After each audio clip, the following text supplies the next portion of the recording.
सौन्दर्यलहरी श्लोकं 77 दर्बार रागं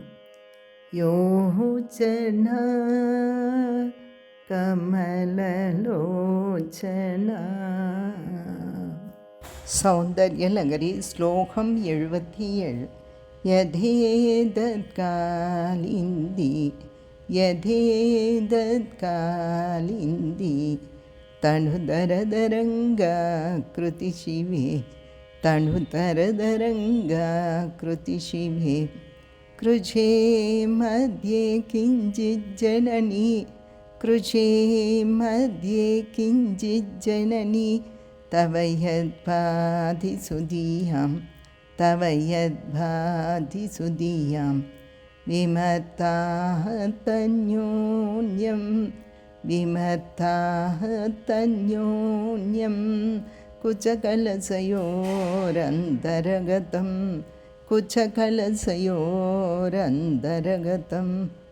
तनुः भूतं व्योम तनुः भूतं व्योम प्रविशति वनाभिं गुगरिणीं प्रविशति वनाभिं गुगरिणीं यथेदत्कालिन्दी तनुधरधरंगा कृति शिवे यथेदत्कालिन्दी तनुधरधरंगा कृति शिवे कृचे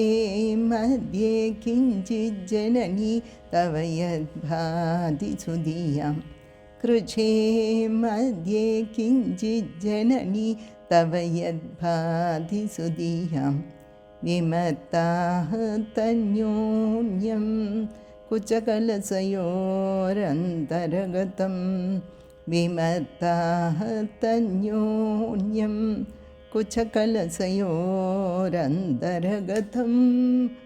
तनुः भूतं व्योम प्रविशति वनाभिं गुगरिणीं तनुभूतं व्योम प्रविशति वनाभिं गुगरिणीं यथेदत्कालिन्दी तनुधरधरंगा कृति शिवे कृचे मध्ये किंचिज्जननी तव यद्भातिसुदीयां यथेदत्कालिन्दी तनुधरधरंगा कृति शिवे कृचे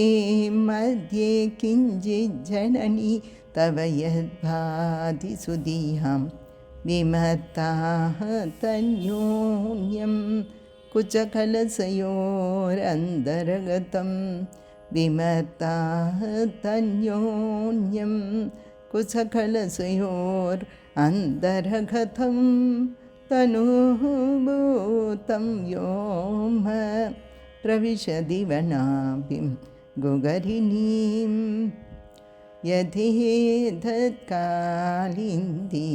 तनुधरधरंगा कृति शिवे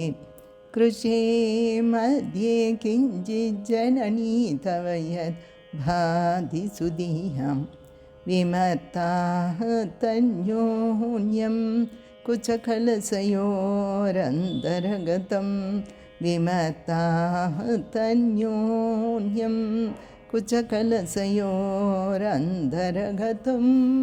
तनुः भूतं व्योम प्रविशति वनाभिं गुगरिणीं यथेदत्कालिन्दी तनुधरधरंगा कृति शिवे कृचे मध्ये किंचिज्जननी तव यद्भातिसुदीयां विमताः तन्योन्यं कुचकलशयोरन्तर्गतं विमताः तन्योन्यं कुचकलशयोरन्तर्गतं तनुः भूतं व्योम प्रविशति वनाभिं गुगरिणीं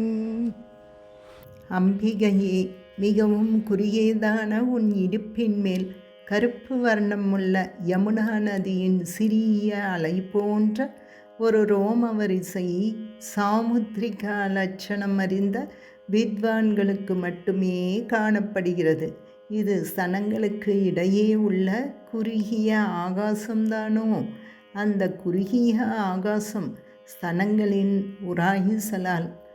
தான் அழிந்து விடுமோ என்று பயந்து கீழே நாபிக்கூடத்தில் ஒளிந்து கொள்ள செல்கிறதோ என்று எண்ணத் தோன்றுகிறது. ஓம் ஸ்ரீ மாத்ரே நமக.